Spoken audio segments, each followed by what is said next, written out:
Bonsoir à tous. Je pense qu'on m'entend normalement. Le son est bon, l'image est bonne. Donc, on peut commencer.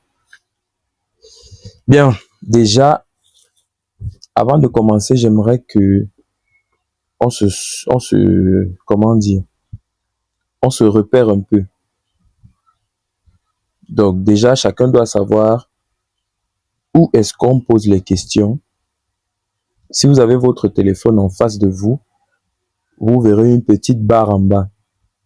Un point pour raccrocher, un point pour activer la vidéo, un point pour l'audio, un point pour lever la main, avec trois petits points à côté. Si vous tapez sur les trois petits points, il y a l'onglet message. Quand vous cliquez sur l'onglet message, ça vous donne la possibilité d'envoyer des messages dans le chat. C'est nécessaire, pourquoi? Parce que c'est un meet, un échange. Donc, on discute, j'apporte du contenu et de la valeur. Là où vous avez des ambiguïtés, vous posez vos problèmes directement en dessous et je réponds. Comme ça, on évolue en toute compréhension. Donc, si jusqu'à présent, on se comprend normalement, essayez d'envoyer, je sais pas, OK dans le chat pour que je vois si nous sommes en phase. Oui, je vois déjà beaucoup de OK.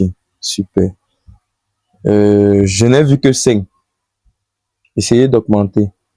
OK, ça vient. OK.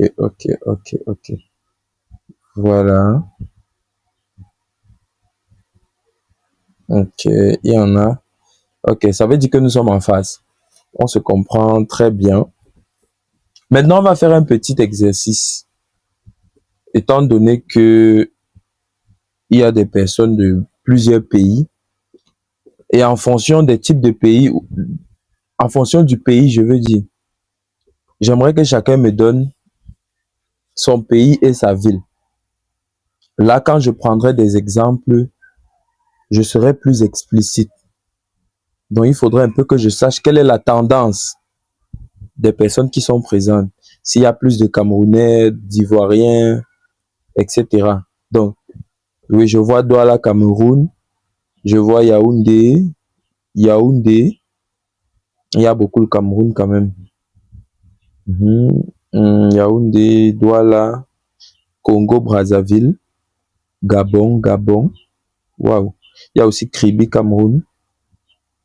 Donc, depuis, nous sommes en Afrique centrale. C'est bon. Que chacun essaie d'envoyer. Ça va beaucoup aider. Fumban. Ok. Donc, jusque-là, nous sommes en Afrique centrale. Il y a Québec aussi. Waouh. Ça peut aider. Yaoundé, c'est toujours l'Afrique centrale. Ok, donc, on a déjà à peu près une synthèse, en fait, sur quoi on peut se baser pour connaître à peu près où est-ce qu'on peut orienter le discours et la présentation. Donc ici, déjà qui sont nouveaux? Dernière question. Ceux que c'est leur première fois d'assister, qu'ils mentionnent. Ils disent moi. En fait, ces questions m'aident à connaître quels sont les points que je dois nettoyer. Donc, quand c'est quelqu'un, c'est sa première, pour ceux dont c'est leur première fois, vous mentionnez moi. Là, ça me permet de, presque tout le monde, c'est presque tout le monde qui est nouveau, hein. Donc, ok, ça va. Ça veut dire que je vais mettre l'accent sur un peu tout. Je vais essayer d'être bien explicite pour que tout le monde comprenne. Donc, on va passer au vif du sujet. Le programme d'aujourd'hui est de savoir comment choisir son produit lorsqu'on veut faire l'e-commerce, peu importe le capital. Quant au thème, les thèmes se choisissent en fonction des questions récurrentes que je reçois. Donc, si par exemple, en une semaine, je reçois, ou alors en 2 semaines, je reçois plusieurs questions sur un thème, je vais, ouvrir un mythe dessus pour essayer d'édifier ces personnes-là. Parce que comme je dis toujours, c'est bien de partager la connaissance parce que ça permet à ce qu'on évolue plus facilement. Pour ceux qui me connaissent un peu depuis, ils savent comment je fonctionne. Je n'aime pas quand je discute avec quelqu'un ou que j'oriente quelqu'un. Il ne comprend pas exactement où je vais parce qu'il n'a pas les bases dans certains sujets. C'est pour ça que je fais l'effort de toujours organiser des petits mythes comme ça pour essayer de mettre les consciences à jour, les informations à jour pour que ceux avec qui je discute régulièrement, qu'ils aient cette facilité-là de comprendre rapidement ce que je dis. Parce que quand on est du domaine ou qu'on se comprend, tout va très vite. Donc, voilà à peu près pourquoi est-ce qu'on organise les mythes. Maintenant, quels sont les sujets qu'on touche? On peut toucher tout type de sujet. Du moment où ça nous permet de générer de l'argent, on crée. Donc, on crée un mythe, on organise, on informe tout le monde et tout. Donc, cette fois-ci, comment choisir son produit en e-commerce, c'est ce qui revient plusieurs fois. Et j'ai décidé qu'on va faire quelque chose dessus. Ceux qui m'écrivent déjà sur WhatsApp, là, je ne peux pas répondre maintenant. On est d'accord que quand je suis en mythe comme ça, je vais prioriser ceux qui sont dans le mythe. Je vois une main levée. Si tu as une préoccupation, tu peux laisser dans le chat. Donc, ça va remonter jusqu'à moi et je pourrai directement répondre.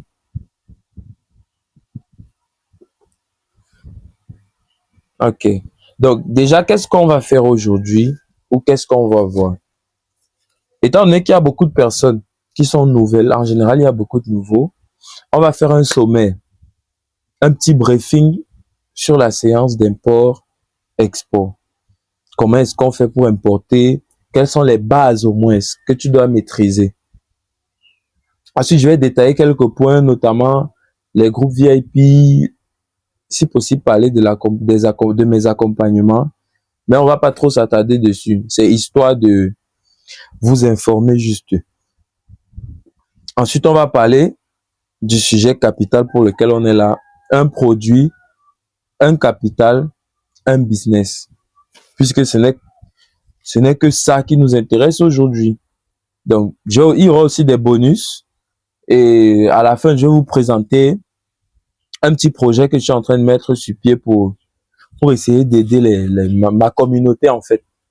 C'est sur je vais faire ça pendant les 2 mois, juin et juillet. Donc, on va voir ce qu'on va faire pour ceux qui auront l'occasion de bénéficier.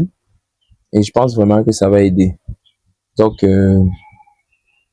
pour le coup, déjà pour ceux qui me connaissent pas, moi c'est Faut pas Marvel ou Marvel Faut pas. Ça dépend de l'accent ou alors de vos origines. Vous pourrez choisir comment m'appeler. Sur les réseaux Marvel e-commerce ou Marvel Faut pas Marvel, je suis plus présent sur TikTok.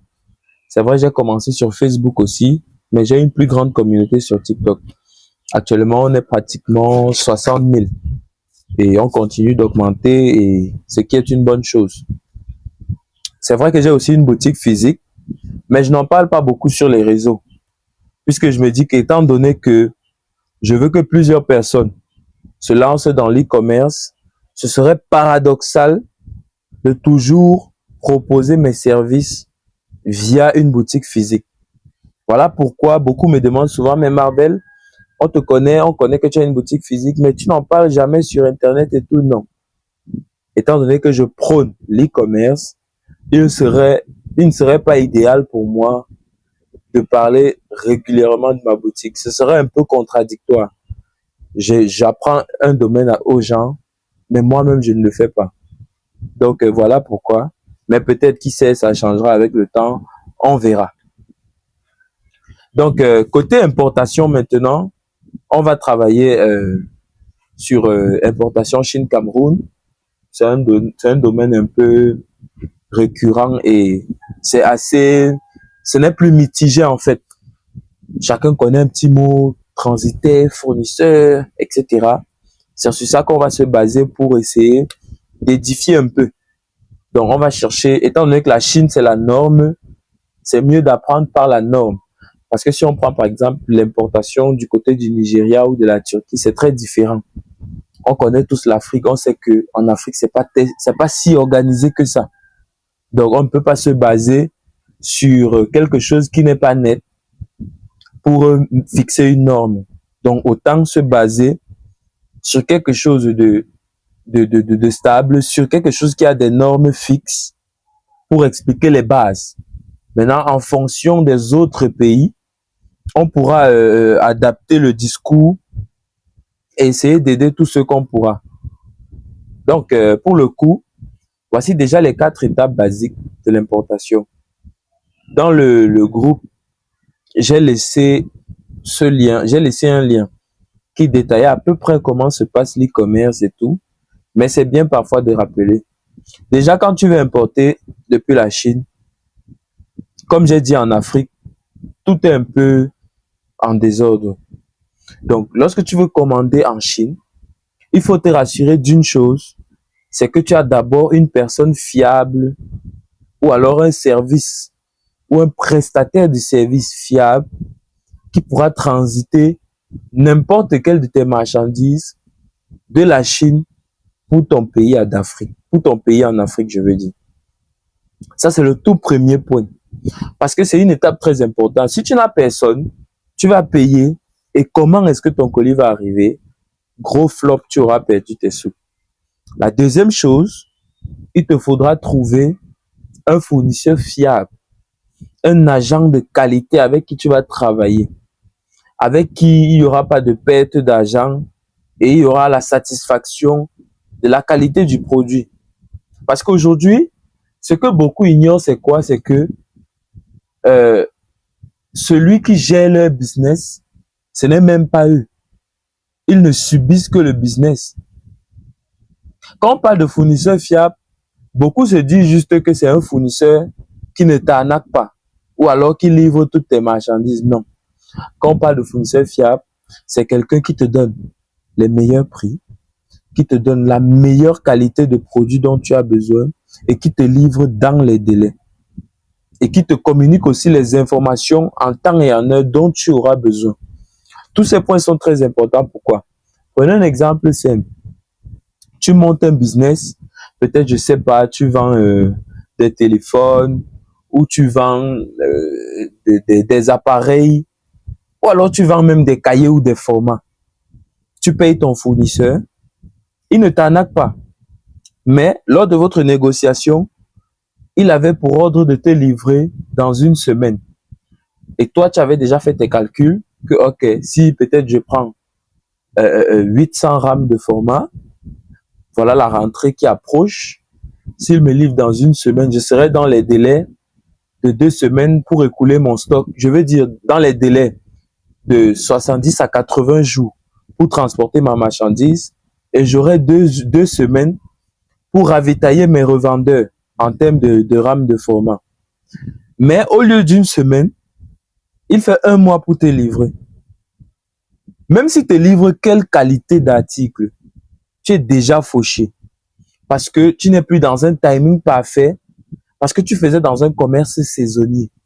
Tu es obligé soit d'attendre la rentrée prochaine, ou alors tu es obligé de mettre des soldes sur tes prix pour les vendre facilement. C'est pour ça qu'on demande d'avoir un fournisseur fiable. C'est un point très important.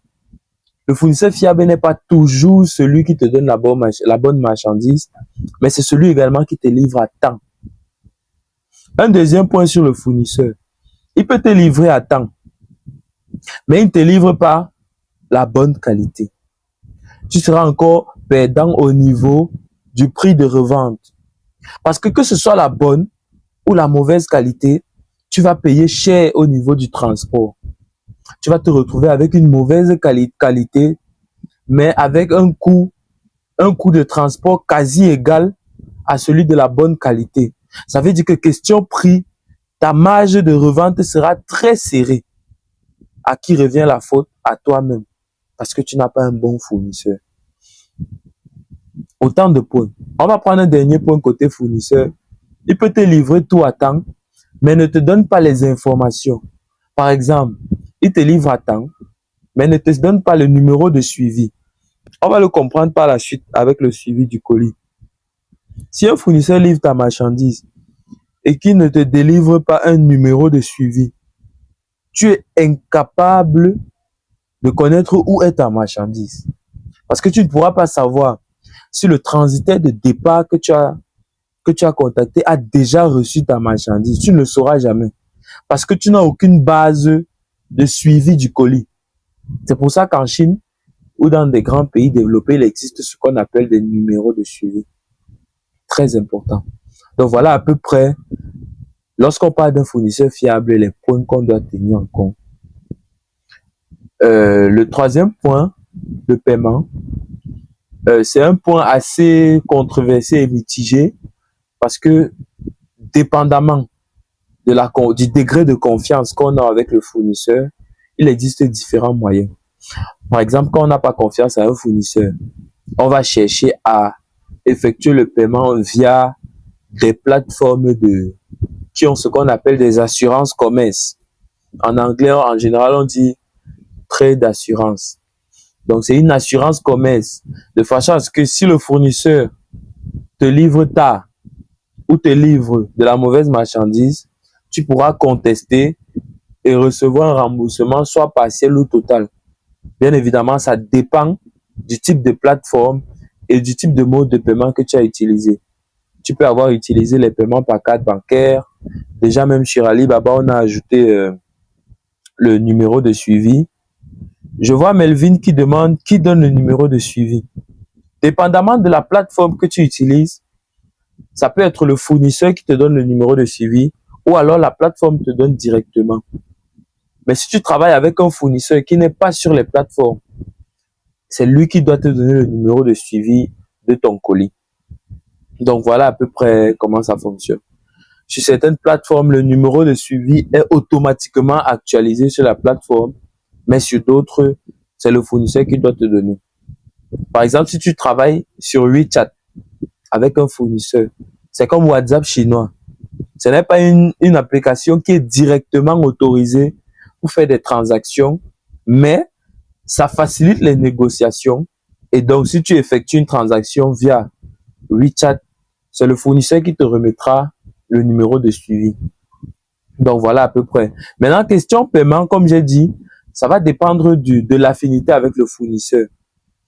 Parfois, tu peux payer par Alipay via peut-être 1688, Taobao, ou bref, les plateformes ou les sites chinois. Là, tu es protégé par une assurance commerce. Bien évidemment, si tu as checké le profil du fournisseur. Maintenant, il y a aussi WeChat Pay et Orange Money, carte bancaire. Ce sont des modes de paiement utilisés via Alibaba et 1688 aussi, qui utilisent déjà la carte bancaire. Bien, mais dépendamment de la plateforme, il y a certains modes de paiement qui sont, on va dire ça comment, qui sont préconisés par rapport à d'autres. On va prendre un exemple simple. Si tu fais tes paiements sur Alibaba, c'est plus avantageux pour toi de payer par carte bancaire parce que tu as la possibilité ou alors l'aisance de facilement demander un remboursement. Ça va prendre entre 3 à 10 jours. C'est vrai que c'est possible déjà aussi par Orange Money et Mobile Money, mais c'est pas tous les fournisseurs qui ont cette option-là. Donc, ça dépend des fournisseurs. Contrairement, si tu passes sur les plateformes comme Pindodo ou 1688, le paiement préconisé, c'est soit WeChat, soit Alipay. Parce que ça te donne la possibilité également de faire un remboursement instantané si le fournisseur n'avait pas encore effectué la livraison. Donc, si le fournisseur n'avait pas encore mis à jour dans la commande le numéro de suivi du colis. Oui, Airtel Money passe aussi. Ça dépendra de votre pays et de vos détails que vous ajouterez. Bien évidemment, la trade d'assurance dépend du pays où vous achetez. Vous pouvez trouver un fournisseur sur Alibaba qui n'est pas domicilié en Chine. Ça, il faut le savoir. Alibaba est une plateforme de vente ou de commerce mondial. Il y a des fournisseurs de Taïwan, des fournisseurs des USA, de la Chine, du Vietnam, etc. Donc, il faudra bien vérifier le profil de votre fournisseur, c'est très important. Donc, niveau paiement, je pense qu'on est OK. Mais je veux ajouter un dernier point. Comme vous êtes nouveau et tout, je préfère m'attarder sur certains points pour que à la sortie d'ici, vous ayez vraiment le symposium et le miel de l'information, comme on dit. Au niveau du paiement sur 1688, si vous utilisez une carte bancaire, parce que oui, c'est déjà possible de faire les paiements sur 1688 avec une carte bancaire. Le problème que vous aurez, c'est que quand vous allez payer, le paiement va bien être effectué. Mais pour ceux qui veulent faire de grosses commandes, en passant par les cartes bancaires ont des limites de transactions mensuelles. Ça, je parle pour ceux qui feront des gros achats. Pour ceux qui font des petits achats de 10 000, 5 000, sans problème. Mais maintenant, une fois que l'achat est fait, si vous faites les petits montants, si vous voulez un remboursement, peut-être si vous avez raté les informations sur la commande, etc. Parce que sur 1688, c'est vous-même qui montez votre commande. Vous devez écrire l'adresse de votre transitaire en chinois, etc. Et uploader pour monter une commande pour que le fournisseur confirme juste. Si vous payez via carte bancaire et qu'il y a un problème dans la commande, si vous lancez le remboursement, vous serez buté au niveau du remboursement parce que ce ne sera pas instantané. Sur la plateforme, ce sera instantané, mais pour que ça revienne dans votre carte bancaire, il y aura des procédés bancaires qui vont prendre beaucoup de temps. C'est pour ça qu'on préconise aux gens d'utiliser Alipay et WeChat Pay sur 1688. Parce que le remboursement sur Alipay est instantané. Vous recevrez directement vos sous dans le compte et vous pourrez rapidement monter une autre commande et payer à nouveau. Or, si ce n'est pas le cas que votre argent est dans Alipay, vous devrez patienter peut-être 3 à 10 jours pour recevoir le remboursement et réeffectuer le paiement. Il y a Lorient qui demande gros montant, c'est à partir de combien? Ça dépend de l'institution bancaire que tu utilises. En moyenne, les cartes bancaires basiques qu'on vend en moyenne ont une limite mensuelle de 1,5 million. Ça veut dire qu'une fois que tu effectues les paiements d'1,5 million, tu es bloqué ce mois-là. Tu dois attendre le mois qui suit pour effectuer encore un paiement. Donc voilà la particularité. Maintenant, le problème aussi avec les cartes bancaires, c'est que certaines cartes bancaires, comme les cartes bancaires virtuelles, ont un problème avec le taux d'échange. Par exemple, on va te facturer le dollar à peut-être 750 ou 800, alors que le dollar normalement ne doit pas dépasser 675 ou 680, dépendamment du taux sur Internet. C'est vrai qu'il y a des frais qui s'ajoutent annexes, mais les cartes virtuelles, en plus du montant débité, augmentent encore trop de marge.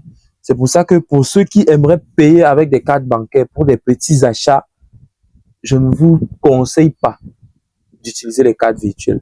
Au pire, cherchez à avoir une carte bancaire. Maintenant, il y a Alao qui a demandé, c'est quoi ce numéro 1688? 1688, c'est une application comme Alibaba. Ce sont des applications où on fait des achats en Chine. Bien évidemment, il y a des fournisseurs malhonnêtes partout. Donc, nous, on a eu la chance que on voyage déjà. Donc, on a la possibilité de côtoyer les fournisseurs en face et avoir les contacts des personnes qui peuvent gérer nos situations sur place. Mais pour ceux qui n'ont pas encore cette aptitude-là, vous devez juste être, on dit ça comment, le meilleur mot que je peux utiliser, c'est être vigilant dans les négociations, dans les demandes des photos réelles de vos colis, etc. Essayez d'être sûr de l'article que vous achetez. Ou alors, au pire, vous pouvez utiliser des agents de sourcing, des personnes qui ont des contacts ou des personnes qui voyagent régulièrement, qui peuvent effectuer vos achats. Bref, chacun se trouve toujours son compte. Ce sont les affaires. La prochaine question, c'est Boris. Il demande, est-ce possible d'utiliser MTN Money? Oui. Au Cameroun, c'est possible de payer sur Alibaba uniquement et chez certains fournisseurs, parce que c'est pas tous les fournisseurs qui offrent cette option-là. Tu peux utiliser 1688, tu peux utiliser MTN ou Orange. Donc ça va dépendre, c'est pas tous les fournisseurs. Donc c'est un peu quoi, c'est au pif quoi. Tu peux trouver un fournisseur très moins cher qui n'accepte pas les paiements par Orange Money et MTN, tout comme tu peux trouver un fournisseur très cher qui accepte les paiements par Orange Money et MTN. Ce sera à toi de décider quelle est la meilleure option qui te conviendra. Donc voilà à peu près. Valérie demande comment faire pour avoir un compte Alipay ou WeChat Pay. Pour avoir un compte WeChat Pay, c'est un peu plus compliqué parce que il faut déjà avoir côtoyé la Chine, il faut déjà avoir voyagé. Donc si tu n'as jamais voyagé, tu peux te contenter d'un compte Alipay. Parce que pour activer un compte Alipay, il te suffit juste d'avoir une carte bancaire. Maintenant, il y a un petit hic avec Alipay. Je vous ai dit l'avantage qu'offre Alipay dans les paiements sur les plateformes chinoises. Mais le problème avec Alipay, c'est que si tu es un utilisateur international, ça veut dire que pour effectuer tes paiements sur Alipay, tu dois connecter ta carte bancaire et faire le paiement pour que l'argent débite la carte bancaire. L'argent est débité dans la carte bancaire, traverse Alipay et se retrouve chez le fournisseur. Le désavantage que tu as là, c'est que tu es toujours en train d'effectuer un paiement via la carte bancaire. Parce que tu es un utilisateur d'Alipay international. L'argent ne va jamais s'afficher dans ton solde Alipay. En aucun cas. Maintenant, ce qu'on fait pour déjouer ça, c'est quoi? Parce qu'on veut avoir la garantie que si on fait une erreur de commande, on peut avoir un remboursement rapide et rapidement réeffectuer notre paiement. On cherche des agents. On les appelle les agents payeurs. On les paye avec notre monnaie locale et eux, ils vont recharger notre solde Alipay. Ça nous permet d'avoir la facilité dans les transactions et la rapidité. Voilà un petit secret que beaucoup ne vont pas vous dire. Ils vont toujours vous dire, c'est possible de faire les paiements sur 1688 ou avec la carte bancaire. Mais ils ne vont pas vous dire que s'il y a un problème de remboursement, ce sera très difficile pour toi. Et déjà, il faut savoir que lorsque il y a un remboursement, tu ne reçois pas la totalité de ton argent, même si sur le site, ça affiche que tu as reçu la totalité de ton argent.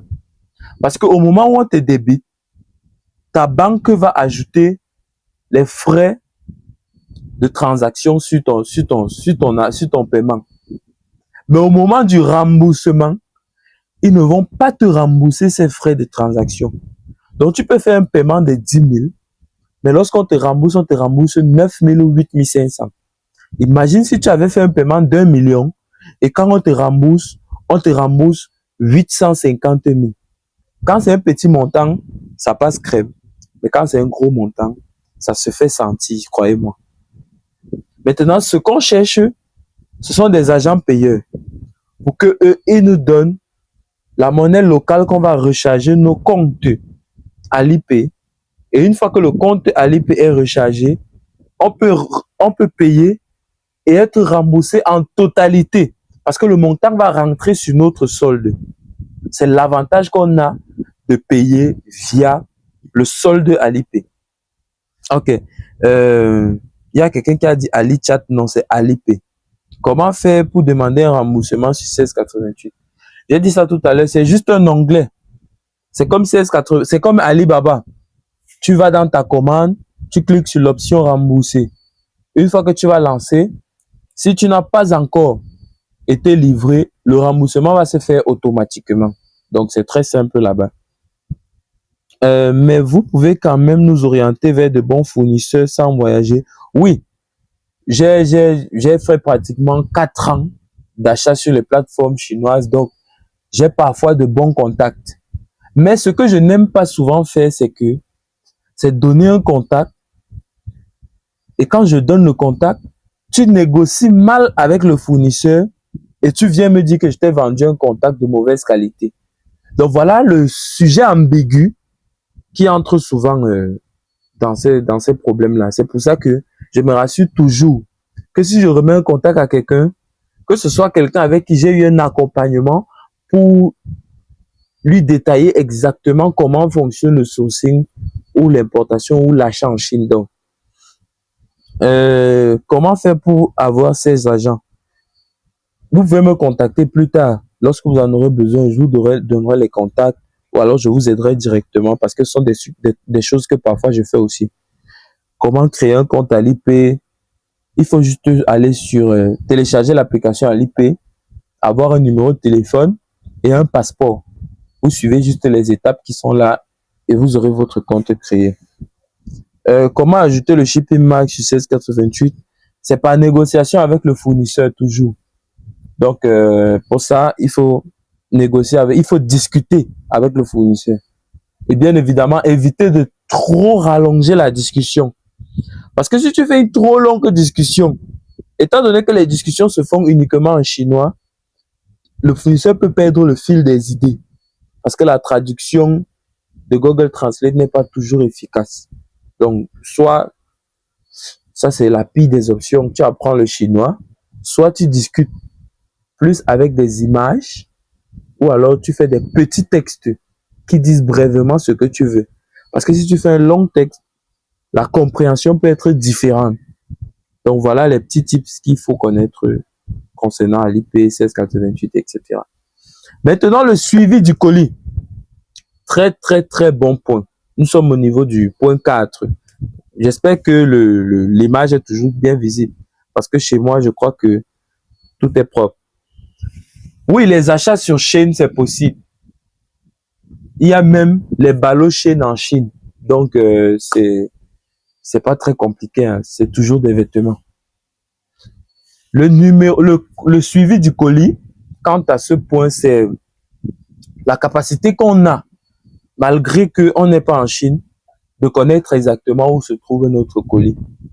Donc, c'est un point très important parce que, avec certaines informations que le fournisseur te donne, ça te permet de connaître où se trouve ton colis, si c'est déjà au niveau de ton agent ou alors c'est encore chez le fournisseur ou alors c'est déjà en route pour ton pays. Donc, c'est très important le suivi du colis. Comme on parlait tout à l'heure de numéro de suivi, c'est un numéro qui est très important. Ça va t'aider à tracer ton colis en Chine. Annette dit que Chine n'expédie pas au Cameroun. Non, ça c'est un petit problème. Ça, on règle ça facile. C'est pour ça qu'on dit qu'on utilise des transitaires. Le transitaire va récupérer la marchandise dans le pays où tu as effectué l'achat et il va ramener ça au pays. Maintenant, on va essayer d'évoluer un peu. Tout à l'heure, on a parlé des transitaires, on a parlé du transport. Maintenant, on va un peu s'accentuer au niveau du rôle d'un transitaire. En général, étant donné que le transitaire va porter notre colis de la Chine, comme j'ai dit qu'on va fixer les normes avec la Chine, il va transporter notre colis de la Chine pour notre pays. Il faudrait qu'il ait une adresse là-bas en Chine et une adresse dans notre pays. L'adresse en Chine, c'est l'adresse à laquelle le fournisseur va livrer nos produits. Dans notre marchandise, le fournisseur va la livrer là-bas.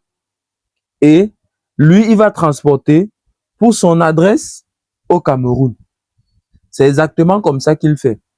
Maintenant, dépendamment du type de produit, il y a deux types d'envois. Il y a les envois par bateau qui sont très longs, mais moins chers par rapport au transit par avion qui est court, mais plus cher. Très important. Maintenant, en fonction du transit, que ce soit par avion ou par bateau, les transitaires ont toujours en général deux adresses. Une adresse pour déposer les colis qui vont voyager par avion et une adresse pour déposer les colis qui vont voyager par bateau. C'est très important. Pourquoi? Tu peux passer une commande, tu négocies tout, mais tu fais l'erreur d'envoyer un colis qui était urgent à l'adresse par bateau, tu vas devoir patienter en moyenne 3 mois pour recevoir le colis que tu pouvais recevoir en 5 ou 7 jours, dépendamment de la nature du colis. C'est pour ça qu'on dit toujours que importer, c'est toute une école en fait. On doit étudier ce qu'on importe, étudier les caractéristiques de notre transitaire, comprendre comment travaille notre transitaire, lui demander des détails sur ce qu'on doit faire, sur les adresses, etc. Il faut s'informer ou alors apprendre chez ceux qui connaissent déjà. Ça, c'est aussi une option pour ceux qui n'aiment pas faire les recherches. On va prendre un cas simple. Tu veux commander des chaussures en grande quantité. En moyenne, les transitaires facturent le kilogramme de chaussures à 7 000. Tu as trouvé un bon fournisseur de chaussures en Chine qui te vend les chaussures peut-être à 3 500. Les Nike peut-être, comme dernièrement, il y avait eu un groupage dessus. Tu décides de prendre 100 paires de Nike. Le fournisseur te dit oui, tout est bon. Tu fournis les adresses, les contacts où il doit déposer ton colis. Mais maintenant, au lieu de donner l'adresse par bateau, tu donnes l'adresse par avion. Je te rappelle que tu as pris 100 pièces de chaussures. Ça veut dire 1 kilo fois 100, ça fait 100 kilos. 1 kilo coûte en moyenne 8 000 ou 7 000. Ça fait 700 000 que tu vas payer pour le transport des chaussures que tu as achetées à 3 500. Si on fait un calcul rapide, ça fait que tu as acheté une paire de chaussures à 10 500. Alors que dans ton pays, on vend la même chaussure à 7 000. Tu vois déjà que quand tu fais un calcul rapide, tu as perdu. Pourquoi? Parce que tu n'as pas compris le fonctionnement des cargos et tu n'as pas compris le fonctionnement des transits. Même jusque là, on veut même aller loin. Tu peux même trouver l'adresse par bateau.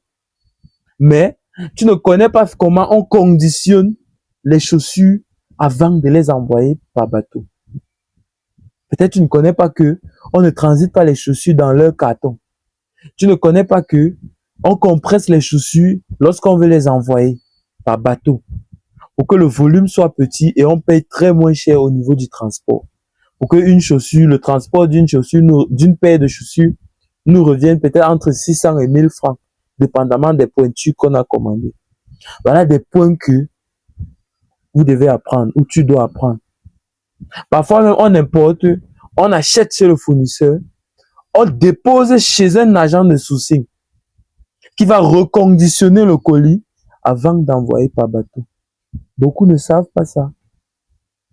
Beaucoup se disent qu'après le fournisseur, ils n'ont plus besoin de personne dans leur vie. Grosse erreur. Dépendamment du type de produit que tu as acheté, parfois tu auras besoin des gens. J'aimerais savoir s'il y a des frais supplémentaires pour que le fournisseur achemine la marchandise jusqu'au transitaire. Merci pour ta question, Ange. Oui. Les prix qui sont affichés, par exemple, sur les sites chinois, les plateformes de B2B, Alibaba et tout ça, ces prix-là n'incluent jamais la livraison du fournisseur pour le transitaire. Et dépendamment du colis que tu transportes, parfois la livraison peut dépasser le prix du colis. Parce que le colis peut être moins cher, mais peser très lourd. Et ce que vous ne savez pas ou que toi tu ne sais pas, c'est qu'en Chine, on facture les frais de livraison en fonction du poids du colis. Ils ne se basent en général que sur le poids pour facturer. Et beaucoup ne savent pas ça. Quelqu'un va te contacter par exemple pour commander un article en Chine. Il va voir ça coûte peut-être 1600 sur Alibaba. Toi, tu vas lui dire cet article-là, le prix d'achat, c'est 3000 francs. Je vais parler par exemple par expérience. Parce que je sais combien ça va coûter au niveau de la livraison et tout. Mais lui, il va dire non. Il connaît où on vend à 1600, où il a vu où on vend à 1600. Je dis toujours à ce genre de personnes que il y a deux façons d'apprendre. Soit tu apprends par les conseils, soit tu apprends par les conséquences. De toute façon, tu retiendras la leçon. Donc, c'est toujours ça. Il y a toujours un point qu'il faudra accentuer ou alors mettre les i pour mieux comprendre comment ça fonctionne. L'importation n'est pas quelque chose qui se fait au hasard. C'est quelque chose qui se calcule, c'est quelque chose qui s'étudie. Melvin demande, après avoir commandé et que le transitaire vous a contacté, comment se passe pour arriver dans ton pays? Là, ça ne te concerne plus. Le transitaire gère tout le transport.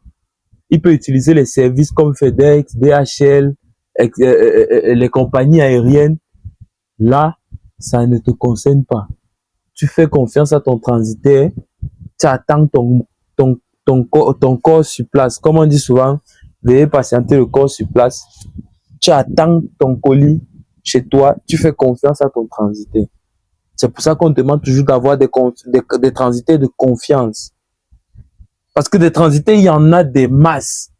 Une fois que quelqu'un part en Chine, qu'il fait 2 ans ou 3 ans, il ouvre son cargo, il commence à poster les flyers de ses tarifs, etc. Tu envoies ton colis, il ne te livre jamais. Le but n'est pas d'avoir un transitaire, mais d'avoir un transitaire qui va livrer ta marchandise et que ta marchandise soit en état. Parce qu'un transitaire peut te livrer une marchandise, ce n'est même plus en état. Je pense qu'on va un peu accélérer. On a fini avec les bases. Je pense que j'ai été assez explicite. Tous ceux dont c'était leur première fois, je pense qu'ils n'ont pas été déçus. Ils comprennent à peu près comment ça se passe. Donc, on va avancer avec les mots-clés et les petits rappels concernant le mythe avec ce qu'on va avancer. Déjà, beaucoup m'ont dit qu'ils n'arrivent pas à intégrer le groupe VIP. Donc, le groupe VIP, c'est un groupe qui fait partie de ma communauté. C'est un groupe où je propose les services de sourcing à ceux qui n'aiment pas s'embarrasser avec les paiements, les plateformes, etc. C'est toute une équipe qui gère le groupe. On t'achète des produits au prix d'usine, étant donné qu'on a les contacts sur place en Chine. On peut acheter au prix d'usine. On peut checker la marchandise ou regrouper même les colis de certains. Je pense beaucoup ici, j'ai déjà eu à regrouper leurs colis. Ceux qui veulent acheter en petite quantité, regrouper et envoyer par bateau, c'est possible. On fait ça dans le groupe. On ne prend pas de commission sur vos achats. Ça veut dire qu'on vous donne le prix net de l'achat. L'éligibilité dans le groupe, c'est 1 an. Donc, une fois que tu es dans le groupe, tu as la possibilité de profiter d'1 an une fois que tu as intégré le groupe. Et également, on propose régulièrement des idées de business avec des capitales variées. Ça peut être 10 000, 15 000, 20 000, 25 000, 50 000, 100 000, 150 000. Mais il y a une chose que je dis toujours, c'est que je ne peux pas apprendre ou alors proposer une idée de business à quelqu'un à 500 000. Pourquoi? Pour moi, je me dis que si tu as réussi à avoir 500 000, refais ce que tu faisais pour avoir les autres 500 000. À part si tu as eu un préfinancement. Ce que je n'encourage jamais. Je n'encourage pas les gens à se lancer dans un business avec un gros capital. Par exemple, quand quelqu'un me contacte et qu'il veut, par exemple, lancer un business de chaussures, etc., ce qu'on fait, c'est quoi? On commande des échantillons par avion. On lance des échantillons par avion. On étudie la qualité de l'article. Et une fois qu'on a étudié, on peut maintenant passer des commandes par bateau. On souffre de payer le transport cher parce que on est encore dans la période de l'étude de notre business.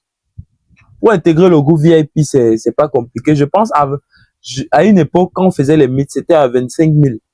Et j'avais fait une promotion à 10 000 et jusqu'à présent, c'est le cas. Donc, pour ceux qui aimeront intégrer, ils pourront toujours laisser un message sur WhatsApp. On vous donnera les détails et tout avec le catalogue qui va avec. Également, on suit vos colis.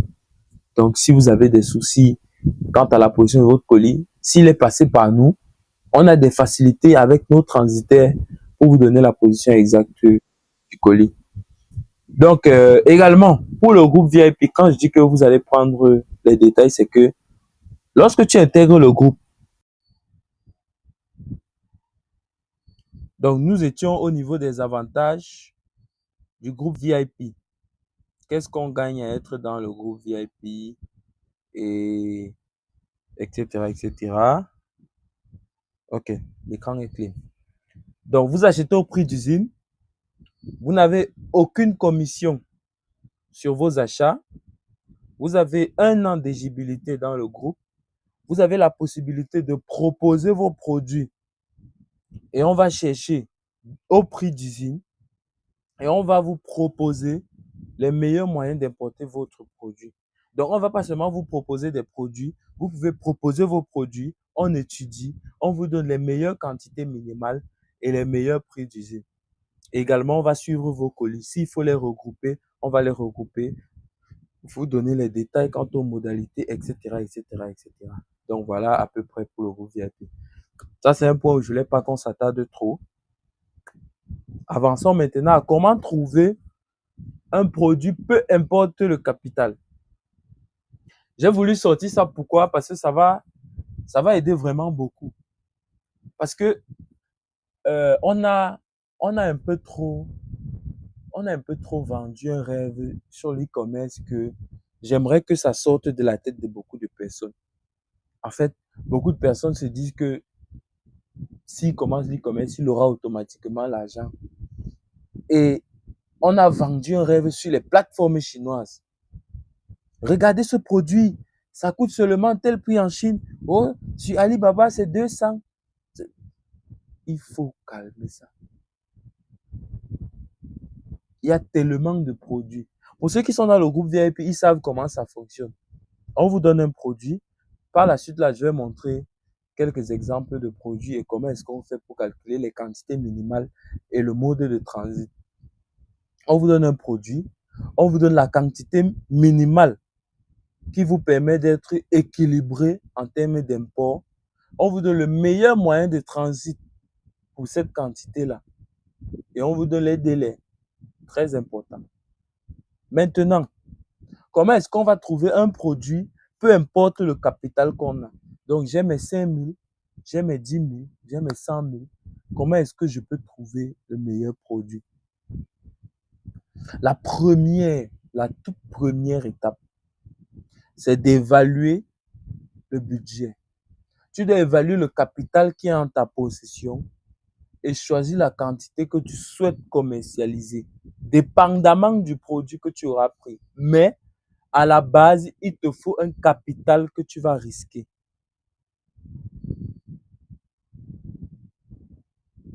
Il te faut un capital que tu vas risquer parce que beaucoup de personnes veulent importer, mais ils ne sont pas prêts à y mettre le budget qui va avec. Une fois que tu as fixé le budget, on va passer au deuxième point. Tu vas rechercher la niche. La niche, c'est quoi? Quand on parle de niche, c'est un domaine d'activité. Si tu décides de faire la vente en ligne, quand je parle de vente, quand je parle de vente, je parle de la vente de produits physiques. Parce qu'en e-commerce, il existe bien d'autres modes, bien d'autres types de ventes. Vous n'êtes même pas prêt. Pendant les mythes suivants, peut-être j'en parlerai. Vous n'exploitez même pas les 10% de l'e-commerce. Peut-être avec le temps, on détaillera ça. Je vais essayer de déployer un peu d'autres stratégies pour vous ouvrir les yeux, en fait. La recherche de la niche ici, c'est de chercher le domaine dans lequel tu vas te lancer. Je vais prendre un exemple simple. Tu peux vouloir investir dans la mode. Donc, tu es à 100% prêt à investir dans la mode. Mais si tu veux vendre, par exemple, les vêtements de mode, il te faut vendre, par exemple, les t-shirts qui coûtent 7 000. 7 000 fois 10, c'est un exemple basique qui n'a même aucun sens. Parce que si tu veux commander les t-shirts, c'est minimum 50 pièces. Supposons seulement que tu commandes 10 t-shirts. Tu es déjà à un chiffre d'affaires de 70 000. Ça, c'est si tu es au prix de vente. Si tu es au prix d'achat, tu vas peut-être dépenser 35 000 pour avoir les t-shirts pur coton qu'on vend à 7 000, 10 000. Tu es à 35 000. Mais toi, au départ, tu as vu sur Alibaba, on vendait les t-shirts à 900. Tu as dit que peut-être si tu avais tes 9 000, tu pouvais prendre 10 t-shirts, tu revends au pays. Pourquoi? Parce que toi, tu voulais te lancer dans la mode. Mais pour rester dans la même mode, tu n'es pas toujours obligé de vendre les t-shirts. Tu peux te référencer peut-être du côté des bonnets, des bracelets pour hommes, des montres bracelets. C'est toujours la même niche, mais ce n'est pas le même produit. C'est pour ça que c'est toi qui dois analyser. Il ne te suffit pas de demander à un ami, à un proche, quel est le meilleur investissement que tu dois faire. Mais c'est à toi de t'auto-questionner. Que, ok, je veux faire dans la mode. Je veux vendre le style. Je veux que quand quelqu'un me contacte, c'est pour me dire, je cherche un accessoire qui va conformer avec mon corps, mais tu n'as pas le capital qui va avec. Tu t'orientes dans une niche ou alors dans un produit de ta niche qui correspond à ton capital. C'est comme ça qu'on réfléchit quand on veut trouver un produit. C'est maintenant en fonction de ça que tu rechercheras sur les réseaux, je sais pas, Alibaba, le Facebook Marketplace, la librairie Facebook, TikTok Shop, etc.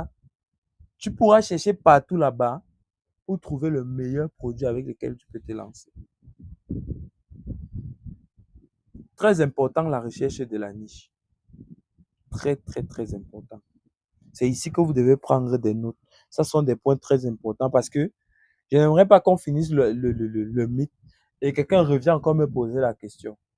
Parce que là, je suis en train de creuser 2 heures de temps. Parce qu'en général, les mythes durent 2 heures pour vous apporter du pur contenu qui va vous aider.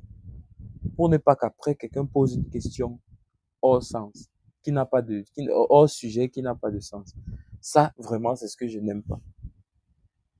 Une fois que tu trouves ta niche, tu dois, à l'étape 3, analyser et adapter une stratégie d'importation favorable au produit en tenant compte de ton capital. Très, très, très important. On va prendre quelques cas de figure. Pour le coup, ici, on a, je ne sais pas si on peut zoomer comme ça. Je pense que le zoom passe, non? Voilà. Pour ceux qui ont leur téléphone en main, vous pouvez taper sur l'option, le petit cadran là. Quand vous tapez dessus, ça agrandit l'image. Vous pouvez aussi zoomer. Donc, ça met l'écran que j'ai partagé en plein écran sur votre téléphone. Là, vous pouvez pincer et zoomer et tout. Nous sommes sur l'ensemble des t-shirts jogging. Le prix coûte 3600 en Chine. Ça, c'était avant. Ça a même encore baissé. 3600 en Chine. La quantité minimum, 100 pièces. Et c'est revendu pratiquement à 13 000. Et pour ceux qui prennent en dessous de 100 pièces, c'est 4100 francs. Maintenant, vous allez vous poser la question de savoir pourquoi la quantité minimum est élevée comme ça. Tu vois qu'il te faut au moins savoir 360 000 pour prendre 100 pièces ou alors avoir dans les 80 000 pour prendre peut-être 20 pièces ou avoir dans les 200 000 pour avoir 50 pièces. On réfléchit comment pour fixer ça? Je vous le dis directement pour que vous compreniez pourquoi sur certains points, quand quelqu'un me contacte pour demander à faire des achats, je lui dis la quantité minimum. Si tu veux lancer un business, c'est telle quantité. Parce que si tu veux faire un achat impulsif, il n'y a pas de problème, on peut te faire ton achat d'une pièce. On fait par avion, tu reçois ton article, c'est pour toi. Mais si tu veux lancer un business jusqu'à être rentable, il te faudra respecter les quantités minimum. Pourquoi? Tout à l'heure, on a parlé des chaussures. Avec le poids des chaussures par avion, quand ça arrive au pays, tu n'es plus rentable. C'est pareil pour ces ensembles jogging. Si tu commences ces ensembles jogging, une pièce ou alors 10 pièces, tu fais passer par avion, tu vas payer le transport 7 000. par article. Parce que l'ensemble là, c'est lourd. Ça va coûter pratiquement 7 000 ou 8 000 au transport. Tu te retrouves à 10 600 dépensés par pièce. Pour revendre à 13 000, tu fais un bénéfice de 2 400. Sans connaître les frais annexes que tu as dépensés. La connexion que tu as dépensée pour poster, etc. Tu te retrouves que tu tournes à perte. Ça, c'est ce que beaucoup ne comprennent pas. Ils veulent toujours faire des achats impulsifs parce qu'ils se basent sur le prix d'achat de la marchandise. Ils ne réfléchissent pas aux dépenses annexes qui concourent autour du produit. Pour quelqu'un qui est intelligent ici, il peut venir, il commande 20 pièces ou peut-être 30 pièces par bateau. Il est avantageux. Maintenant, une fois qu'il va faire ce qu'on appelle scaler son business, ça veut dire qu'il a trouvé les paramètres optimums pour vendre son produit au meilleur prix. Maintenant, il augmente la quantité de produits. En scalant le business, il peut maintenant monter, quitter du prix d'achat de 4 100 francs à partir à 3 600. C'est ça qu'on appelle scaler un business. Que tu as trouvé les meilleurs paramètres pour vendre ton produit. Ta stratégie marketing est OK, tes prix sont OK, tes prix de revendeur même sont OK. Tu scales maintenant ton business. Et même ici, pour la stratégie d'importation, d'achat d'un produit, on est d'accord que si tu prends un capital de 360 000, tu importes un article, tu vas bien recevoir ta marchandise peut-être après 2 mois et demi ou 3 mois. Commencer à écouler ton stock. Mais quand ton stock va s'épuiser, il te faudra encore patienter 3 mois pour recevoir le prochain stock, ce qui n'est pas bon. Ce qu'on fait maintenant, c'est une stratégie que je ne partage qu'à mes étudiants. Soyez très attentifs parce que je suis en train de partager quelque chose de vraiment inédit. Notez ça. On cherche un fournisseur local qui vend le même produit que nous, mais à un prix qui ne nous arrange pas toujours. Donc, à ce moment, lorsque ta marchandise est en transit, tu continues d'appliquer ta stratégie marketing, mais tu vends la marchandise de ton fournisseur local en attendant que la tienne arrive. Ça t'aide à faire quoi? Ça t'aide à garder tes clients au chaud. Parce qu'un client qui doit attendre 3 mois pour recevoir sa marchandise, sois-en sûr, tu l'as perdu. Tu l'as perdu. Et c'est le cas de bien d'autres produits. Si on prend par exemple le second produit qui est ici, les huiles essentielles, c'est le même processus. 400 francs la pièce, minimum 200 pièces. 600 francs en dessous de 200 pièces. Les huiles de parfum essentielles. Ça sont des trucs qu'on revend à 2000 francs la pièce. C'est vrai que tu peux retrouver à 1000 francs chez certains fournisseurs, mais si tu veux vendre aux clients, c'est 2000 francs. Voilà les masques faciaux. Minimum 1000 pièces, 50 francs en dessous des 1000 pièces. C'est également un autre prix. Ce sont comme ça quelques articles du groupe VIP. C'est même pas VIP ici, ça c'est le groupe classique. Les boucles d'oreilles, les jeux de bracelets, les jeux de parfum, les ensembles d'ustensiles, les montres connectées. Les montres connectées ici se vendent pratiquement à 7 000. Mais voilà, ça 2 300 en Chine. Les parfums, pour ceux qui connaissent le moussouf, voilà le moussouf qu'on revend à 12 000, 13 000 au pays. C'est 3 000 en Chine, 3 150. Les ensembles, des nuisettes et tout, 2 500. On revend pratiquement à 9 000, 10 000 au pays. Donc, ce que je vais faire comprendre ici, c'est que, dépendamment du produit, il y a une stratégie marketing et il y a une stratégie d'importation. L'un ne va pas sans l'autre. C'est ce que vous devez comprendre. C'est quelque chose qui se joue et qui s'analyse. En fait, c'est tout un combo où le capital intervient. La stratégie marketing intervient, la stratégie d'importation intervient. En fait, on ne va pas parler de stratégie d'importation en e-commerce, mais on va parler de la stratégie de sourcing. Parce que tu peux te sourcer au pays, comme en Chine. Soyez-en sûrs, ce que je suis en train de vous donner là, on vend ça à 100 000 quelque part. Pour ceux qui savent. Je ne peux pas prononcer les noms ici, mais vous comprendrez. Pour moi, vendre des trucs comme ça, c'est un peu trivial. Moi, je vais bien au-delà de ça. Parce que pour moi, je trouve que l'e-commerce, c'est de l'innovation. Si tout le monde fait la même chose, quelque part, il n'y a plus rien de nouveau. Il y a plus cette excitation-là. Est-ce que jusqu'ici, nous sommes en phase? Si nous sommes en phase, je veux voir quelques messages là de oui, oui, oui, oui, oui, oui. Si tout se passe bien. Vous laissez un message dans le fil d'actualité. Oui, je vois Lorian qui est d'accord. Urush, je vois Abdul qui est d'accord. Je vois Boris qui est d'accord. Je vois Valérie qui est d'accord. Je vois Patty également qui est d'accord. Je vois Messinergy qui est d'accord. Annette, d'accord. Il y a aussi Pierre qui est d'accord. Il y a Kyrian, d'accord. Stevin, Batum, Rudy. C'est magnifique. Il y a aussi Kevin. Ok. Latal, ou c'est moi qui lis mal. Pradier Latal. Nom un peu nouveau, mais bon, ça va. Ok. Prochaine étape, étape 4, c'est de passer à l'action. Parce qu'on n'investit pas sans dépenser. Si tu ne dépenses pas, ça ne vaut pas la peine. Tu peux connaître tout ça, mais si tu ne passes pas à l'action, si tu ne sors pas ton argent, tu vas toujours regarder les autres faire.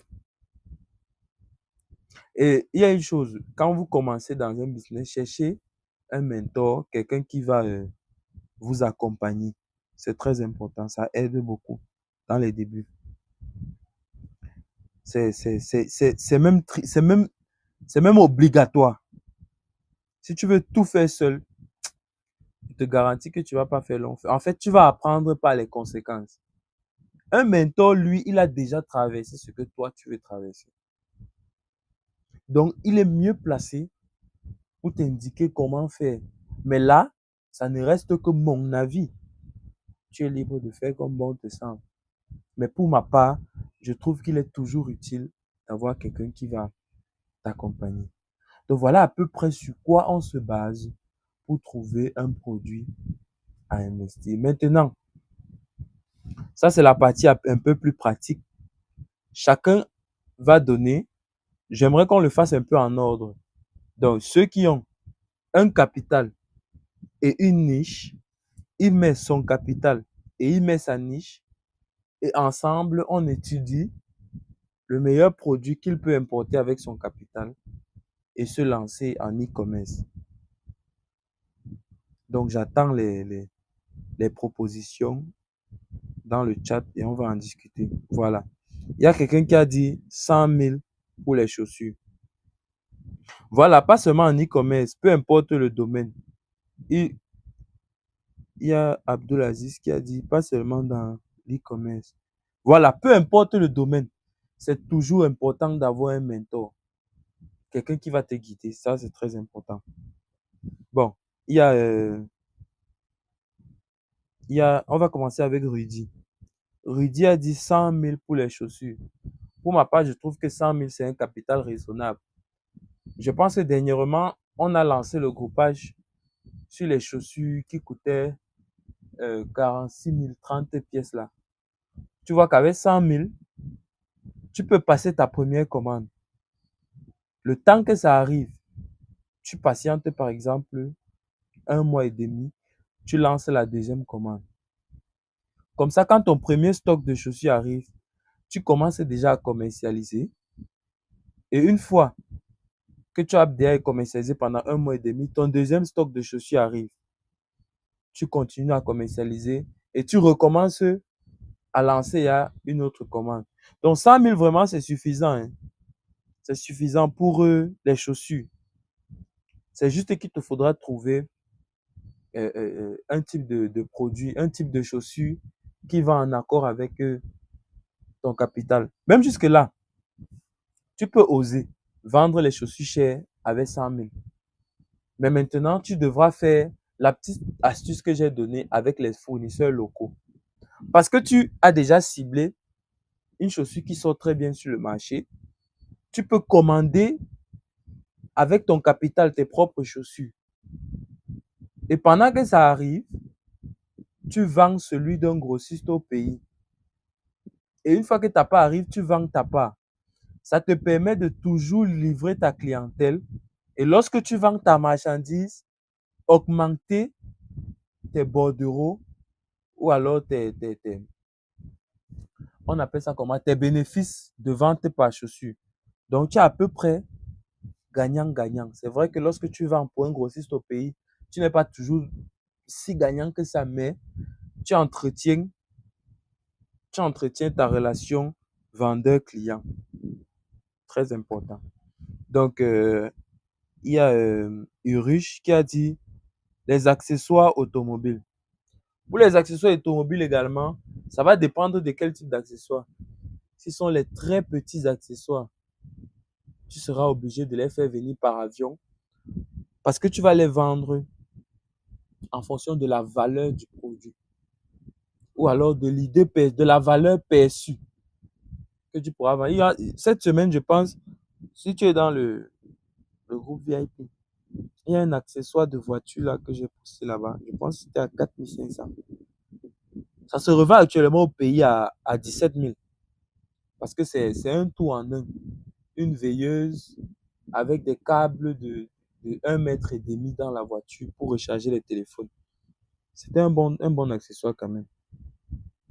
Il y a Aïcha Tou qui a dit 100 000 pour les sacs scolaires. 100 000 pour les sacs scolaires, moi je trouve que c'est même beaucoup. Avec 50 000, tu commences avec les sacs scolaires. 100 000 même, c'est 2 tours de marchandises. Parce que dernièrement dans le groupe, on a lancé le groupage des sacs scolaires. Avec 100 000, c'était pratiquement 100 sacs. Je ne sais pas si c'était 102 000 ou si c'était 115 000. Tu avais pratiquement 100 sacs à dos. Un truc comme ça. Ou alors tu peux opter pour les sacs à dos un peu plus pour les étudiants. Avec les pochettes pour la machine. Je pense que c'est 2 000. On a également lancé ça dans le groupage. Donc 100 000 pour les sacs scolaires, c'est largement suffisant. 200 000 pour les sacs dames. Oui, c'est largement suffisant aussi. Mais le hic avec ça, c'est qu'on devra compresser tes sacs avant d'envoyer dans ton pays. Donc, le capital est également suffisant. Quand tu dis sac dames, je comprends par là que tu parles des sacs au standing qu'on revend par exemple à 5 000 le jeu ou peut-être 15 000 le jeu. Je veux dire 5 000 la pièce ou 15 000 le jeu. Donc, ça peut le faire partie. 100 000 pour les appareils électroniques et les gadgets mobiles. 50 000, ça ne va pas suffire. Quand on parle de gadgets électroniques, la niche est très vaste. Si tu as 50 000, il faut investir par exemple, il y a un produit Benja sur lequel on tape actuellement. C'est un petit gadget comme ça avec le PIC-SIM, les petits cordons à l'intérieur. Ça se vend facilement à 10 000. C'est ce type d'accessoire-là que tu peux te lancer avec. Après, pour ceux qui auront des questions, vous pourrez venir dans mon eBay, poser d'autres questions par rapport aux idées que je partage ici. Je pourrais vous envoyer les détails et tout. Donc, c'est toujours bien de mettre les chiffres exacts dans les paroles, non? Puisque là, je vous redirige juste. Il y a Boris qui a dit 100 000 pour les petits sacs à main ou les chaussures. Oui, les petits sacs à main, même, tu n'es même pas obligé d'atteindre 100 000. La semaine passée, on a fait un groupage sur les sacs à main. Je pense que le capital minimal, c'était 45 000 pour avoir 30 sacs à main. Les sacs à main de luxe, là, qu'on vend à 4 500, 5 000. Très bon, ce petit sac à main. Donc, avec 100 000, c'est largement suffisant. Accessoires automobiles, capital 20 000. Non, Uruche, c'est pas suffisant. Les accessoires automobiles coûtent un peu plus cher que ça. 30 000 accessoires électroniques, oui, c'est possible, dépendamment du type de gadget. Moi, je connais un e-commerçant que lui, il ne vend que les cordons type C pour HDMI, les cordons comme ça. Je ne sais pas si vous comprenez. C'est toute sa vie. Et il se fait du chiffre énormément même. VGA vers HDMI, je ne sais pas, tous ces cordons qu'on a souvent la difficulté à retrouver quand on veut peut-être mettre la clé USB sur la télé, etc. Il se fait du chiffre grâce à ça, croyez-moi. Annette a dit 100 000 pour les sacs à main. 100 000, c'est largement suffisant. Hein, c'est largement suffisant. 50 000 pour les chaussures, c'est un peu serré. Ça va dépendre du type de chaussures, mais c'est un peu serré. Si tu veux vraiment vendre des chaussures qui coûtent cher, 50 000 te mettra dans l'embarras. Lorient dit 50 000 pour les accessoires électroniques. Oui, c'est possible. Ça va dépendre maintenant des accessoires que tu commanderas. Il y a des accessoires qui peuvent coûter 1000 francs, 2000, etc. Et en plus, en termes d'accessoires électroniques, tu peux facilement avoir des grossistes au pays qui pourront t'aider à servir tes clients quand ton stock ne sera pas disponible. Chaussures, il y a Rudy qui a dit chaussures femmes. C'est vague. J'ai dit capital et niche. Loïc a dit 200 000 pour les babouches et chaussures. Ça va dépendre maintenant de quel type de chaussures. Si ce sont les talons variés, oui, ça peut aller. Si ce sont les babouches, ça va dépendre de quelle babouche. Si tu veux vendre les Hermès Premium, ce sera possible. Oui, si tu veux vendre aussi les Hermès bas de gamme en caoutchouc, ce sera aussi possible.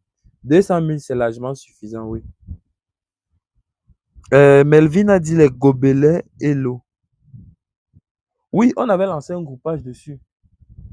Je pense que c'était 400 francs le gobelet. On revend les gobelets là pratiquement à 2000, 2500. Emmanuel dit qu'il a 60 000, mais il veut vendre les chaussures.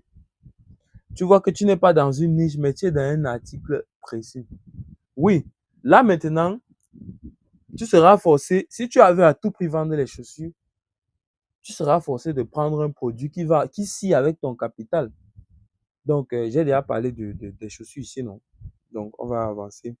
Docteur House a dit 500 000 pour les drones et GPS. C'est pas suffisant.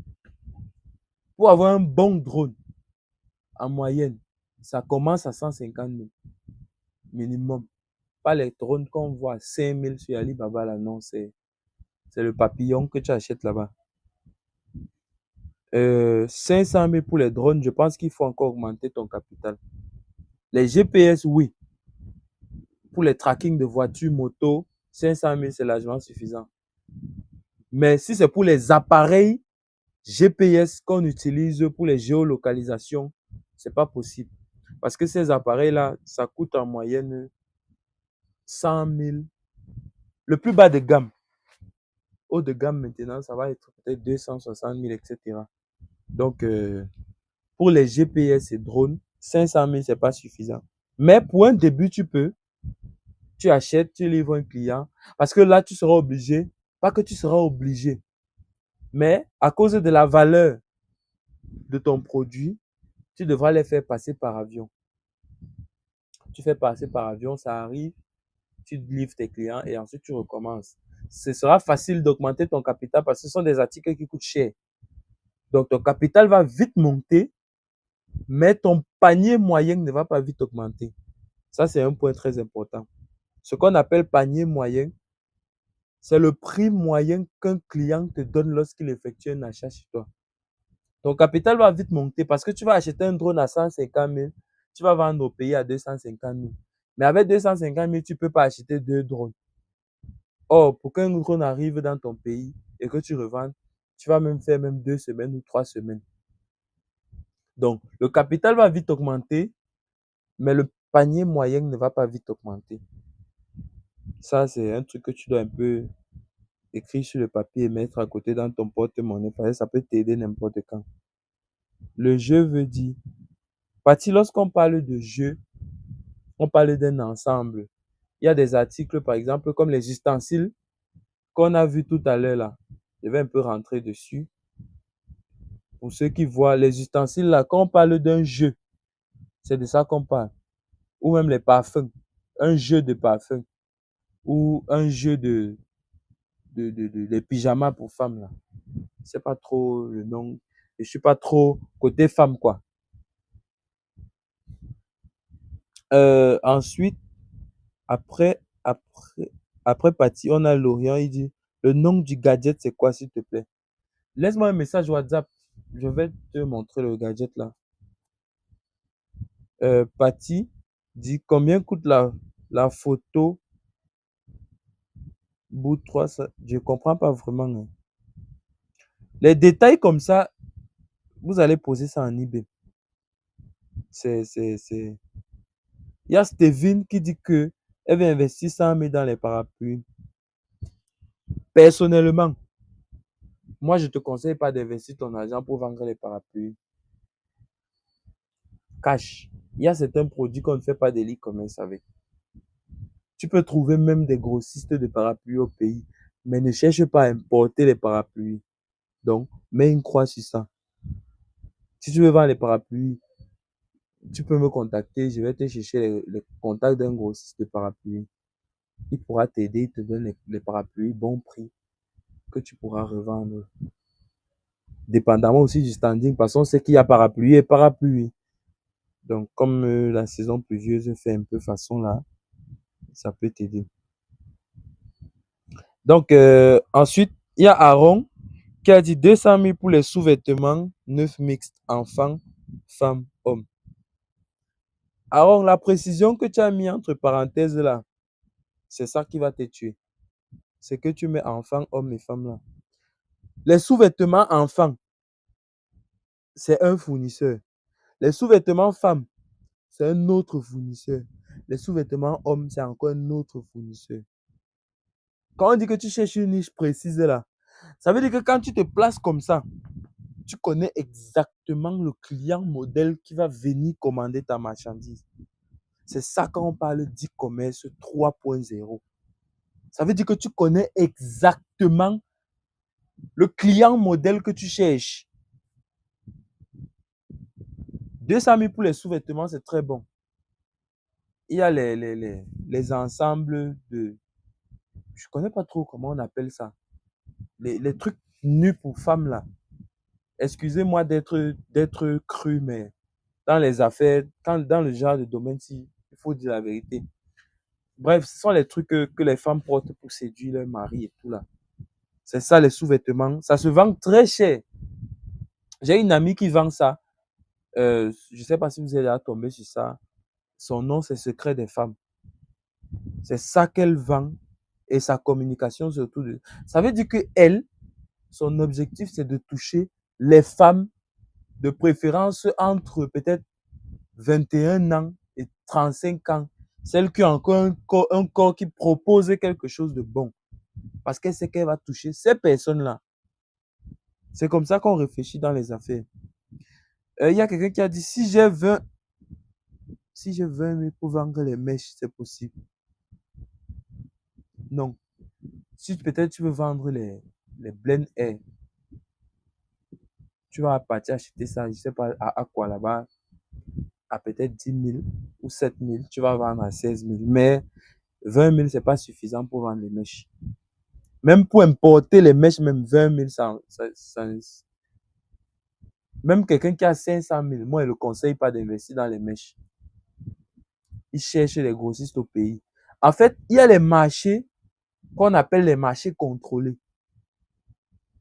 Que même si tu investis quel capital, il y a un chiffre que tu ne peux pas dueler par rapport aux grossistes au pays.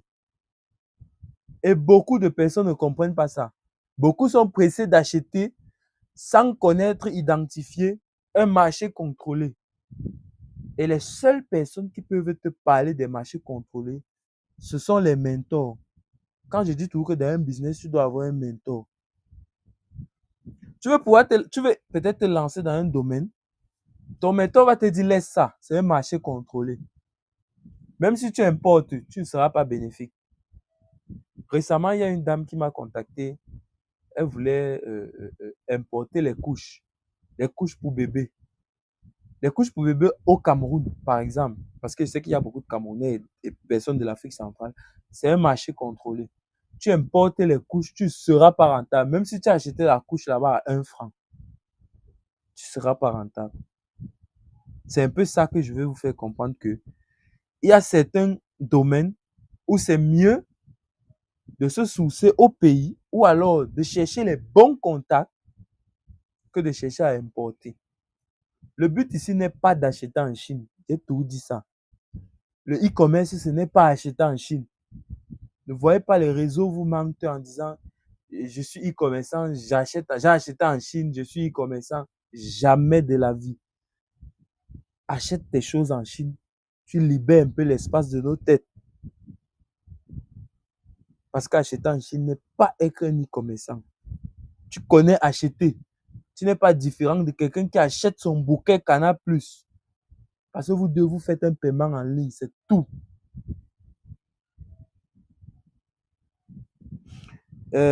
Où étions-nous, je veux dire? Quels sont les risques dans le groupage de colis? Le groupage de colis, le risque, c'est la perte de certains petits colis. Ça, c'est quand tu travailles avec des personnes qui ne sont pas fiables. Moi, j'ai eu à perdre des colis. Je ne vais pas dire que je suis parfait, mais j'ai eu à retrouver ces colis-là. Ça m'arrive. Quand tu travailles avec des personnes fiables. Il y a Steven qui a dit merci pour l'info. Je te remercie aussi. Lorient a parlé des nuisettes. Je pense que j'ai déjà parlé de ça. Et si je veux commencer, support machine et les pochettes d'iPhone et les souris sans fil pour un début, combien devrais-je ajouter sur les 50 000? Support de machine, oui, c'est un bon produit. Tu peux te soucier en Chine jusqu'à dépasser le prix des grossistes au pays. Les souris aussi. Pour ceux qui me connaissent peut-être depuis 2022, à une époque, je vendais les souris. Je me suis fait de l'argent dessus. En fait, l'e-commerce, vous devez comprendre que vous devez innover. Vous devez beaucoup innover. J'ai vendu les couches là un temps, les souris un temps. Je me suis fait beaucoup d'argent avec ça. Donc, c'est un truc que je vous conseille énormément d'innover. Je ne vous conseille pas forcément d'acheter le même produit que moi, mais pensez à innover dans votre business. C'est très important. Donc, le prochain point qu'on devait toucher, est-ce que quelqu'un a encore des questions? Parce que je pense qu'on a déjà bientôt on va faire 2 heures de temps. Normalement, on finit souvent en 1h30 et on laisse 30 minutes pour les questions. Mais ok, il y a Abdulaziz qui a dit, ah non, avant lui, il y a Pati. Pati a dit marché contrôlé. J'aimerais mieux comprendre, s'il vous plaît. Quand on parle de marché contrôlé, ça veut dire que il y a déjà des gros investisseurs qui ont la main mise sur le produit. De façon à ce que si tu veux commander et geler leur prix, il te faudra avoir un capital monstrueux. Ce qui n'est pas toujours évident lorsqu'on est débutant en e-commerce. Donc, voilà à peu près ce qu'il s'agit d'un marché contrôlé. Il y a beaucoup de produits qui sont en marché contrôlé. Hein. Parfois, vous allez seulement taper poteau, vous allez commander avant de vous rendre compte que c'est un marché contrôlé. Mais pour identifier les marchés contrôlés, parfois c'est avec les testings, etc., l'étude du business, tout ça. Bref, ça c'est pour les points poussés. Quand je fais peut-être des accompagnements ou qu'on organise des formations en présentiel. Moi, je dis toujours, je ne peux pas apprendre à quelqu'un à acheter en Chine. Je lui dis qu'il est e-commerçant. C'est l'injure. Pour ceux qui ont déjà eu à assister à mes conférences ou les ateliers pratiques, on ne vous apprend pas le B à bas que vous pouvez trouver sur YouTube. On vous apprend les notions, les fonctionnements et les stratégies. C'est comme ça qu'on fonctionne. Donc, il y a Dr House qui a dit, Tu as sauté mon message. Je voulais savoir du coup, en ce qui concerne la vente des drones et GPS, au lieu de 500 000, je dois envisager un budget de minimum combien? Si tu veux seulement commercialiser les drones, il te faut un capital peut-être d'1 million. Mais si tu veux commander les drones et les GPS, tu peux peut-être prendre 1,5 million. Là, je pense que tu auras un peu de stock et tu pourras commander et avoir toujours du stock tout en relançant tes commandes, quoi. Mais avec 500 000, tu peux. Sauf que tu seras souvent en rupture de stock. Et les gars qui vendent ça au pays, vraiment, leur prix, ce n'est pas le jeu. Tu peux pas dire que tu veux négocier avec eux pour avoir bon prix. Tu peux pas vendre une marchandise de peut-être 500 000 ou 250 000 pour avoir 20 000 de bénéfices. C'est idiot. Parce que si tu fais ça avec les gars du pays, c'est pour avoir les bordereaux comme 20 000, 30 000. Et si ton article a un retour, c'est toi qui te retrouves perdant parce que, tu n'as pas gagné grand-chose sur la vente et tu te retrouves avec un client qui n'est pas satisfait. C'est pour ça qu'il dit que 500 000, c'est bon. Tu peux commencer avec, mais il faudra essayer d'injecter un peu plus de capital.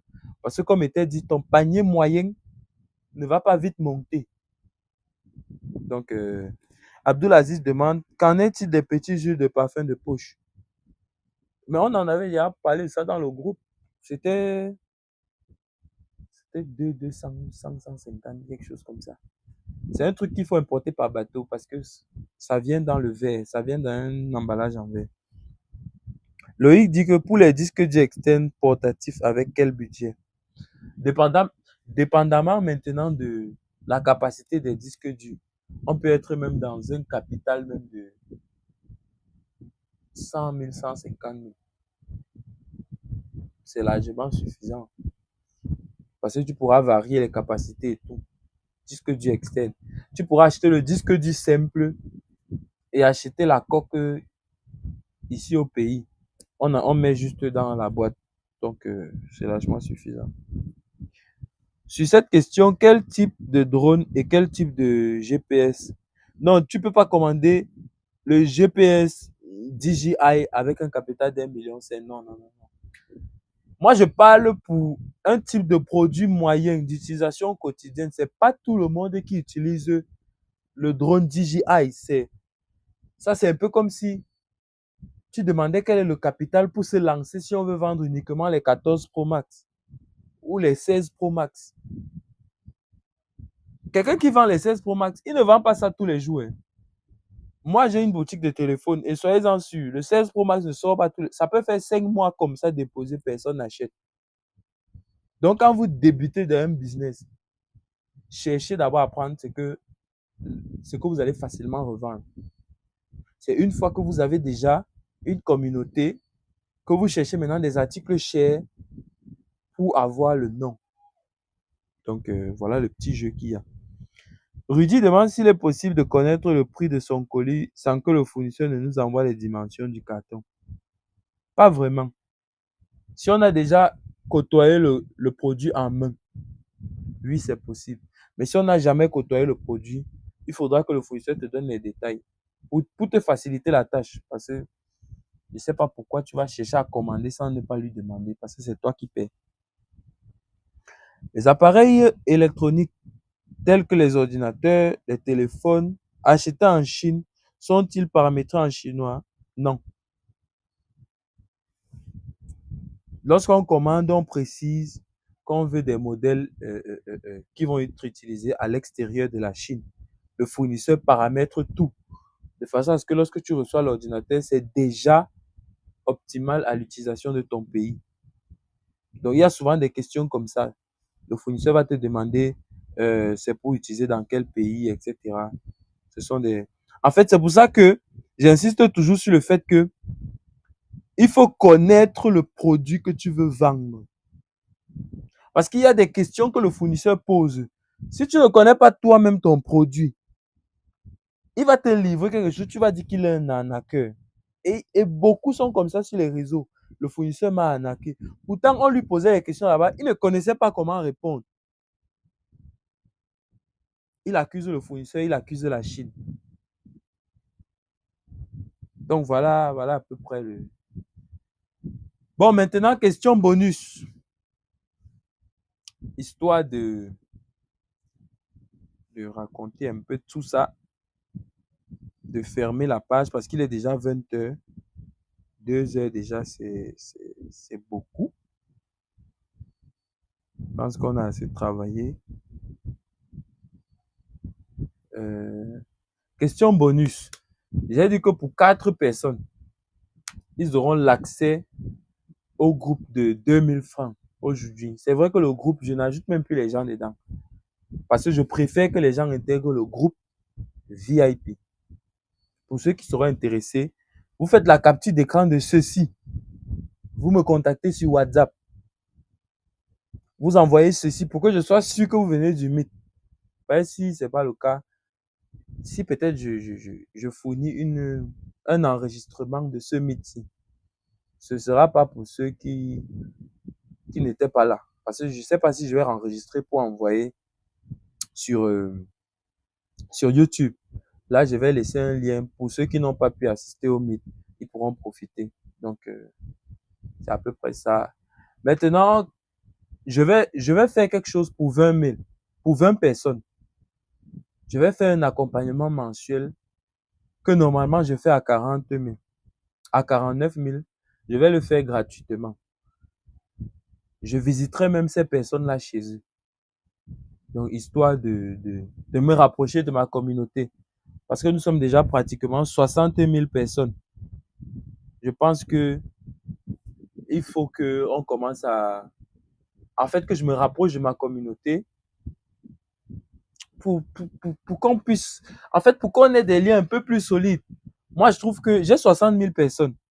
J'ai des personnes avec qui je cause régulièrement sur WhatsApp, mais comparé au nombre d'abonnés que j'ai, je trouve que je ne discute pas beaucoup avec eux.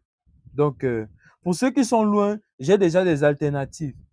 Le concept sera lancé et je vous donnerai les détails dans la communauté.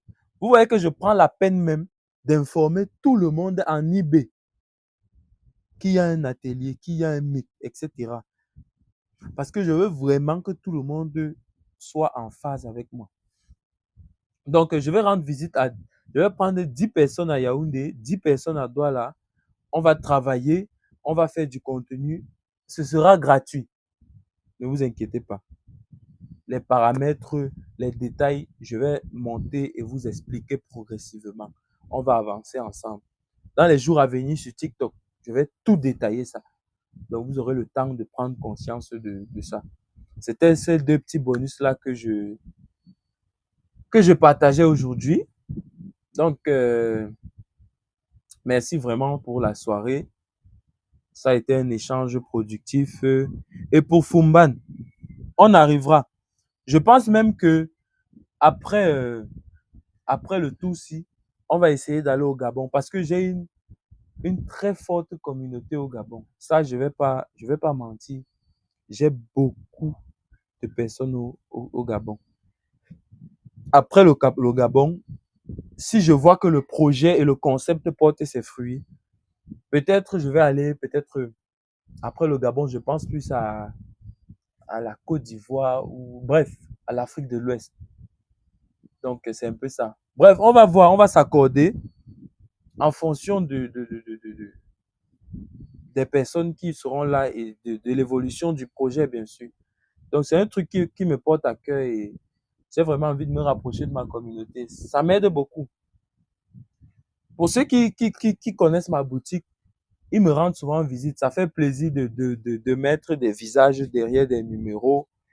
Ça fait vraiment plaisir. Vous n'avez pas idée. Moi, ça me plaît vraiment quand je fais quelque chose comme ça ou quand ils viennent me rendre visite ou ils préfèrent qu'on se rencontre et tout. Quand j'ai du temps, on discute vraiment. Ça fait vraiment plaisir, ouais. Donc, moi, ça me plaît vraiment.